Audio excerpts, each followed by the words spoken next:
Hello friends, welcome to mechanical tech Hindi. चलो फटाफट से आज की इस वीडियो में आप सब भी रेडी हो जाओ, क्योंकि आज की इस वीडियो में नॉलेज शेयर करने के साथ साथ आपका टेस्ट भी लूंगा। टोटल मैं आपसे 7 सवाल पूछने वाला हूं और ये जो सातों सवाल है आपके पास जिस भी कंपनी की बाइक या स्कूटर है उसका जौन सा भी मॉडल है जस्ट उससे ही जुड़ा हुआ है। देखते हैं आपको इन 7 में से कितने सवालों का जवाब पता है और आप अपने बाइक या स्कूटर को कितनी अच्छी तरह से जानते हो। तो आगे इस वीडियो को पूरा देख के साथ ही मैं बता दूं कि हर एक सवाल को मैं एक्सप्लेन भी करते जाऊंगा ताकि आपको इनके इंपॉर्टेंस के बारे में पता चले। तो वीडियो को पूरा देखें और इसी तरह के और भी वीडियोस के लिए चैनल को सब्सक्राइब जरूर से कर ले। चलिए, जो पहला सवाल है वो ये है कि क्या आपको ये पता है कि आपके बाइक या स्कूटर का आइडलिंग आरपीएम कितना होना चाहिए? अगर पता तो फटाफट से आप लोग कमेंट करें, मैं आपको इसके इंपॉर्टेंस के बारे में बताता हूं। देखो, बेसिकली आइडलिंग आरपीएम होता क्या है। जब आप अपने बाइक या स्कूटर के इंजन को स्टार्ट करते हो और इंजन को स्टार्ट करने के बाद बिल्कुल थोड़ा भी एक्सीलरेटर नहीं लेते हो, जीरो एक्सीलरेटर बिल्कुल नहीं ले रहे हो,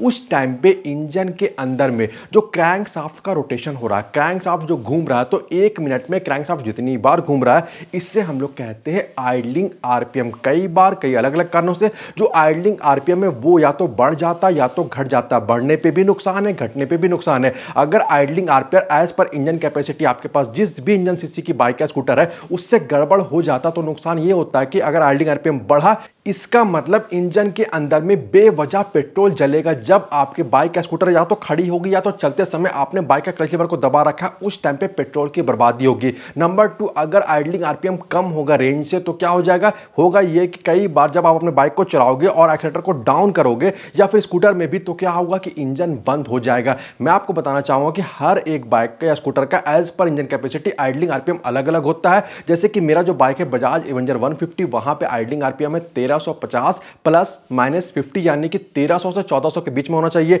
BMW G310 बाइक का है, वहां पे है 1600 प्लस माइनस 100, यानी कि 1500 से लेकर 1700 तक होना चाहिए आइडलिंग आरपीएम। इसी तरह से आपके बाइक या स्कूटर का आप जरूर से पता कर ले। ये आपको पता चलेगा कि साथ में जो ऑनर्स मैनुअल आता है बाइक और स्कूटर के साथ, वहां पे लिखा हुआ होता है, वहां से देख सकते हो। इसके अलावा गूगल करके भी जान सकते हो और जरूर से आप टैकोमीटर की हेल्प से गैरेज या फिर जो हमारा ऑथराइज्ड सर्विस सेंटर है वहां पे आप इसे चेक करें और इसे सेट करें। ये बेहतर माइलेज के लिए बहुत ज्यादा इंपॉर्टेंट होता है कि सही से सेट रहे। तो ये तो हो गया पहला सवाल। आइए हम लोग आते हैं सेकंड सवाल के ऊपर में। तो क्या आपको यह पता है कि टायर के साइज के हिसाब से आपके बाइक या स्कूटर के आगे चक्के में और पीछे चक्के में आपको कितना हवा भराना चाहिए? पता है तो फटाफट से कमेंट करें, क्योंकि इसका इंपॉर्टेंस भी बहुत ज्यादा है। मैक्सिमम लोग क्या करते हैं कि अपने बाइक या स्कूटर को लेकर जाते हैं हवा भराने वाली जगह में, वहां पे जो बंदा होता है देखता है कि छोटा टायर है या पतला टायर है तो वहां पर 28, 30, 32 हवा भर देता है। कई बार देखता है कि मोटा टायर है, बड़ा टायर है तो 38, 40, 42 जो पीएसआई वहां पे हवा भर देता है। दोनों ही गलत है। इस चक्कर में कई बार टायर में हवा या तो ज्यादा होता या तो कम होता, सही नहीं होता है।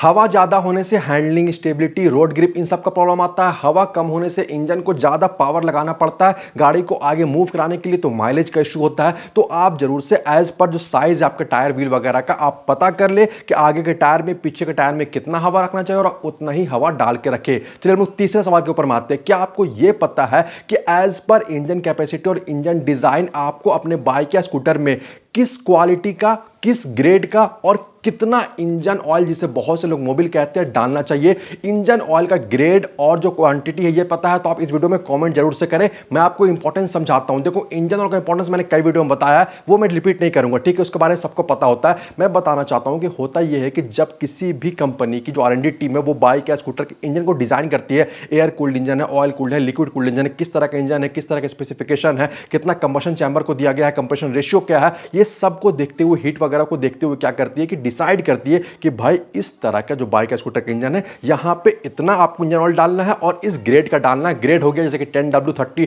10W40, 20W50, इस तरह के ग्रेड को डालना और कितना डालना है। लोग गलती क्या करते हैं, पहली बात तो पता होता नहीं कि किस ग्रेड का डालना है। गए लोकल गैराज में खास करके वहां पे बोलते हैं इंजन ऑयल को चेंज करना है, उस बंदे ने 20W40 डाल दिया, 20W50 डाल दिया, जो बॉक्स मिला वो डाल दिया। पहली बात तो वहां पे नुकसान हो जाता है बहुत तरह से। इंजन के अंदर में जो फ्रिक्शन है वो बढ़ जाता है, हीटिंग का इशू और भी कई तरह के इशू आते हैं, मैंने कई वीडियो आपको समझाया, ठीक है। इसके अलावा क्वांटिटी का भी इशू आता है। देखो होता क्या है कि जो हमारा इंजन ऑयल है उसे बहुत ज्यादा डालने से भी नुकसान है, बहुत कम डालने से भी नुकसान है। बहुत से लोग क्या करते हैं कि जब डालना होता है तो 1 लीटर डालना है, 850 ml डाल देते हैं, 1 लीटर डालना है, 1.2 लीटर बाइक के इंजन में इंजन ऑयल को डाल देते हैं, वहां पे भी 1 लीटर। इस तरह का गड़बड़ होता है। कहीं पे डालना है 1.3 लीटर डाल देते हैं, 1.5 लीटर ज्यादा डाल देते हैं। तो मैं आपको रिकमेंड करूंगा कि आपको पता होना चाहिए कि एज पर इंजन कैपेसिटी आपको किस ग्रेड का डलाना चाहिए, उसे पकड़ के चलो, और कितना डलाना चाहिए आप उससे भी पकड़ के चलो। ये आपके लिए बहुत ज्यादा फायदेमंद होगा। चलिए हम लोग अगले सवाल के ऊपर आते हैं। क्या आपको यह पता है कि आपके बाइक में जो आप क्लच लीवर को दबाते हो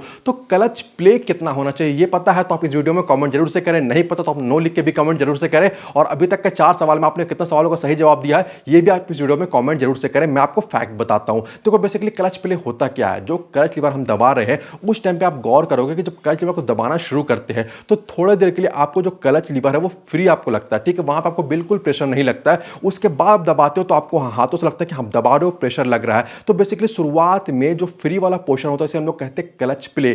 कई बार क्लच प्ले है वो बहुत ज्यादा होता है या बहुत कम होता है। क्लच लीवर बहुत ज्यादा हार्ड या बहुत ज्यादा ढीला होता है। नुकसान क्या होता है आप ये समझ लो, अगर क्लच प्ले सही नहीं होगा, सही से सेट नहीं होगा तो क्लच जो हमारा प्लेट है अंदर में, वहां पे क्लच की असेंबली के अंदर में क्लच का इंगेजमेंट और डिसएंगेजमेंट सही से नहीं होगा, गियर शिफ्टिंग सही से नहीं होगा, साथ ही साथ जो पावर का ट्रांसफर है वो भी सही से नहीं होगा, पावर का लॉस होगा। मैंने देखा, मैंने कई लोगों का बाइक चलाता हूं, मैं देखता हूं कि लोग क्या करते हैं कि जो क्लच लीवर बहुत ज्यादा तो टाइट रखते हैं, बहुत ज्यादा ढीला रखते हैं। इससे बहुत ज्यादा नुकसान होता है और माइलेज को भी नुकसान होता है, क्लच प्लेट वगैरह को भी नुकसान होता है। तो आप जरूर से चेक करो पहले बात क्लच प्ले होना कितना चाहिए आपका जो बाइक वगैरह का डिजाइन है उसके हिसाब से। कई बार 1 mm 2 mm होना चाहिए, कई बार 3 4 5 mm होना चाहिए, और आप उसे अच्छी तरह से सेट करा के रखो। अगर क्लच प्ले सही होगा तो आपको इस तरह के प्रॉब्लम्स देखने को नहीं मिलेंगे। इसका जवाब आपको पता था नहीं पता था आप इस वीडियो में कमेंट जरूर से करें। अब नेक्स्ट सवाल पूछने से पहले कार से जुड़ी हुई कुछ इंपॉर्टेंट बातें हैं, पहले मैं आपके साथ वो शेयर कर देता हूं।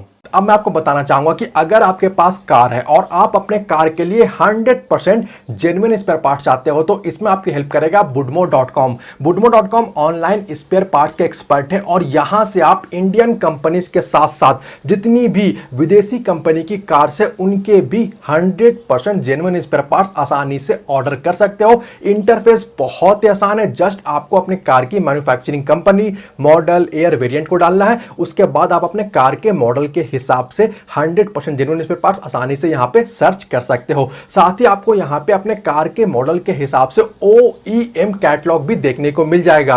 कार के हर एक सेक्शन के लिए, जैसे कि इंजन, ट्रांसमिशन, स्टीयरिंग और बाकी के सभी सेक्शन के लिए अलग अलग कैटलॉग आपको देखने को मिल जाएगा। उस कैटलॉग में उस सेक्शन के सारे पार्ट्स का आपको डिटेल देखने को मिलेगा। पार्ट का नाम, पार्ट का नंबर, पार्ट का डिस्क्रिप्शन, वो पार्ट कितना लगेगा, ये सब आप यहां पे देख सकते हो। साथ ही आप हर एक पार्ट की अपने कार के साथ कंपैटिबिलिटी को भी चेक कर सकते हो, और अगर पार्ट आपके कार के साथ कंपैटिबल हो जाए तो फिर आप उसे आसानी से यहां से ऑर्डर कर सकते हो। यहां पे आपको 10 दिन का रिटर्न पॉलिसी भी देखने को मिल जाएगा। तो woodmo.com के ऑफिशियल वेबसाइट का लिंक मैं इस वीडियो के डिस्क्रिप्शन में दे दूंगा, तो प्लीज आप woodmo.com पे जाए और वहां से अपने कार के लिए स्पेयर पार्ट्स को जरूर से ऑर्डर करें। चलिए जो 5वां सवाल है वो ये है कि क्या आपको ये पता है कि आपको अपने बाइक या स्कूटर का जो एयर फिल्टर है उसे कितने किलोमीटर चलाने के बाद चेंज कर देना चाहिए? इस सवाल को मैं इसलिए पूछ रहा हूं आपसे क्योंकि मैक्सिमम लोगों को इसके बारे में बिल्कुल पता नहीं होता और मैक्सिमम लोग जो एयर फिल्टर का इंपॉर्टेंस है इसे बिल्कुल नहीं समझते। वो बड़ी बड़ी चीजों को तो चेंज करा लेते हैं, छोटी चीजों को भी चेंज करा लेते हैं, लेकिन एयर फिल्टर पर ध्यान नहीं जाता, बस उसे साफ करके लगाते रहते हैं।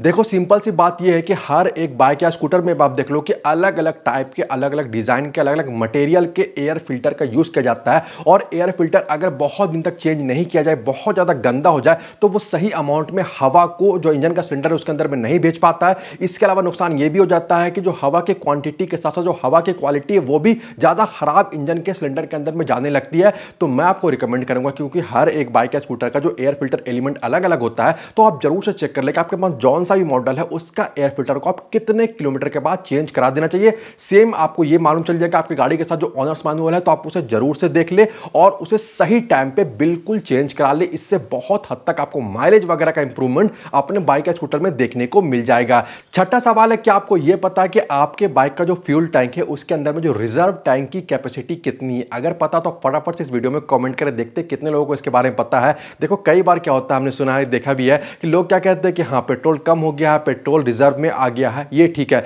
लेकिन हर एक जो हमारा बाइक वगैरह है उसमें जो डिपेंड करता है कि कितना बड़ा फ्यूल टैंक को यूज किया गया है, उसके अकॉर्डिंग रिजर्व टैंक की कैपेसिटी भी अलग अलग होती है। कुछ में 1 लीटर रिजर्व में पेट्रोल रहता है, कुछ में 2 लीटर, कुछ में 3 लीटर, डिपेंड करता है कितने साइज का है। और इसके बारे में मैक्सिमम लोगों को नहीं पता, आपको पता करना चाहिए, क्योंकि कई बार जब पेट्रोल रिजर्व में आ जाता है तो आपको एटलीस्ट मालूम तो जाएगा कि हाँ भाई 2 लीटर पेट्रोल बाकी है, यानी कि 70-80 किलोमीटर, डिपेंड करता है माइलेज कितना है, उसके अकॉर्डिंग आप समझ जाओगे कि कितना हमारी गाड़ी वो चलने वाली है। तो आप रिजर्व टैंक की कैपेसिटी भी जरूर से पता कर ले। सेम ये भी आपको ऑनर्स मैनुअल से या फिर गूगल से मालूम चल जाएगा। और फाइनली जो 7वां सवाल है वो ये है कि क्या आपको ये पता है कि आपके बाइक या स्कूटर का भी जो ब्रेक फ्लूइड है और जो कूलेंट है इसे कब चेंज करना चाहिए। ये दोनों ऐसी चीजें जिसके ऊपर में मैक्सिमम लोगों को ध्यान नहीं जाता है। ब्रेक फ्लूइड को सालों साल लोग चेंज नहीं कराते, कूलेंट का भी सेम यही सीन है। मैं आपको रिकमेंड करूंगा और आपको बताना चाहूंगा कि देखो ब्रेक फ्लूइड वगैरह में क्या होता है कि ओवर द टाइम हम लोग इसे यूज करते जाते हैं तो इसकी जो विस्कोसिटी है वो बहुत ही कम हो जाती है, क्वालिटी बहुत ही डिग्रेड हो जाती है, इसका क्वांटिटी भी कम हो जाती है। तो जरूर से आपको सही टाइम पे